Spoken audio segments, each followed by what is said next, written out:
ಕೃಷ್ಣಾ ಮೇಲ್ದಂಡೆ ಯೋಜನೆ ಹಂತ 3ರ ಅಡಿ ಭೂ ಸ್ವಾಧೀನಕ್ಕೆ ಒಳಪಡುವ ಜಮೀನುಗಳಿಗೆ ಪರಿಹಾರ ಹಂಚಿಕೆಗೆ ಸಂಬಂಧಿಸಿದಂತೆ ಸರ್ವೆ ಕಾರ್ಯವನ್ನು ಪೂರ್ಣಗೊಳಿಸಿ ಮಾಹಿತಿ ಸಜ್ಜಾಗಿ ಇಟ್ಟುಕೊಳ್ಳುವಂತೆ ಅಬಕಾರಿ ಹಾಗೂ ಜಿಲ್ಲಾ ಉಸ್ತುವಾರಿ ಸಚಿವ ಆರ್.ಬಿ. ತಿಮ್ಮಾಪುರ್ ಅಧಿಕಾರಿಗಳಿಗೆ ಸಲಹೆ ನೀಡಿದರು.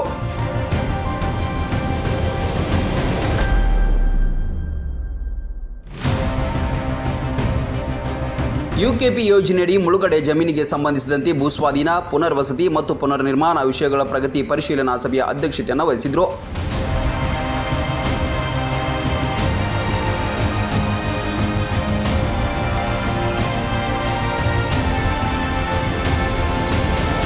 ಮುಧೋಳ ತಾಲೂಕಾ ವ್ಯಾಪ್ತಿಯಲ್ಲಿ 3,300 ಎಕರೆ, ಬೀಳಗಿ ತಾಲೂಕಿನಲ್ಲಿ 19,500 ಎಕರೆ, ಜಮಖಂಡಿ ತಾಲೂಕಿನಲ್ಲಿ 2,400 ಎಕರೆ ಹಾಗೂ ಬಾಗಲಕೋಟೆಯಲ್ಲಿ 8,700 ಎಕರೆ ಜಮೀನು ಮುಳುಗಡೆಯಾಗುತ್ತಿರುವ ಬಗ್ಗೆ KBJNL ಅಧಿಕಾರಿಗಳಿಗೆ ಮಾಹಿತಿಯನ್ನು ಪಡೆದುಕೊಂಡರು.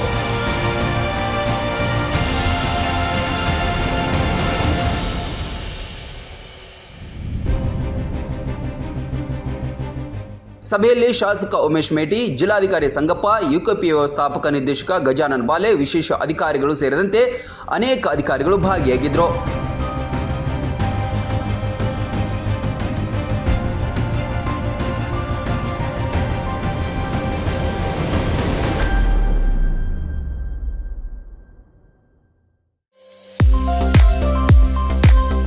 ಬಾಗಲಕೋಟ್ ಜಿಲ್ಲೆಯ ಬೀಳಗಿ ತಾಲೂಕಿನ ಬಾಡಗಂಡಿ ಎಂಬ ಪುಟ್ಟ ಗ್ರಾಮದಲ್ಲಿ ಆರಂಭಗೊಂಡ ಎಸ್ಆರ್ ಪಾಟೀಲ್ ಶಿಕ್ಷಣ ಸಂಸ್ಥೆ ಇಂದು ನರ್ಸರಿಯಿಂದ PUC, BSc nursing, BSc allied courses, BAMS Ayurvedic, MBBS ಒಳಗೊಂಡು ಹೆಮ್ಮರವಾಗಿ ಬೆಳೆದಿದೆ. PUC ವಿಜ್ಞಾನ ವಿಭಾಗದಲ್ಲಿ ಸತತ 2 ಬಾರಿ ಜಿಲ್ಲೆಗೆ ಹಾಗೂ 4 ಬಾರಿ ತಾಲೂಕಿಗೆ ಪ್ರಥಮ ತಂದುಕೊಟ್ಟ ಹಿರಿಮೆ. NEET, JEE, KCET, banking, CA foundation ಕೋರ್ಸ್ಗಳಿಗೆ ವಿಶೇಷ ತರಬೇತಿ ಒಂದೇ ಸೂರಿನಡಿ ಲಭ್ಯ. ಉತ್ತಮ ಹಾಸ್ಟೆಲ್, ಗುಣಮಟ್ಟದ ಊಟ ಉಪಹಾರ, ಮಕ್ಕಳ ಸರ್ವತೋಮುಖ ಅಭಿವೃದ್ಧಿಗಾಗಿ swimming pool, indoor outdoor stadium, gym, music class, ಚಿತ್ರಕಲಾ ತರಬೇತಿ ಸೇರಿದಂತೆ ಅನೇಕ ಸೌಲಭ್ಯಗಳಿವೆ. ನುರಿತ ಬೋಧಕರು, ಲ್ಯಾಬೊರೇಟರಿ, ಶಾಲಾ ವಾಹನ, ಸುರಕ್ಷತಾ ದೃಷ್ಟಿಯಿಂದ ಸೆಕ್ಯೂರಿಟಿ, CCTV ಅಳವಡಿಸಲಾಗಿದೆ. ಹಚ್ಚ ಹಸಿರಿನಿಂದ ಕಂಗೊಳಿಸುವ ಕ್ಯಾಂಪಸ್ ವಿದ್ಯಾರ್ಥಿಗಳ ಮನಸ್ಸಿಗೆ ಮುದ ನೀಡುತ್ತೆ. ಅತ್ಯುತ್ತಮ ಶಿಕ್ಷಣಕ್ಕಾಗಿ ಇಂದೇ ಸಂಪರ್ಕಿಸಿ ಬಾಪೂಜೆ ವಿದ್ಯಾಸಂಸ್ಥೆ.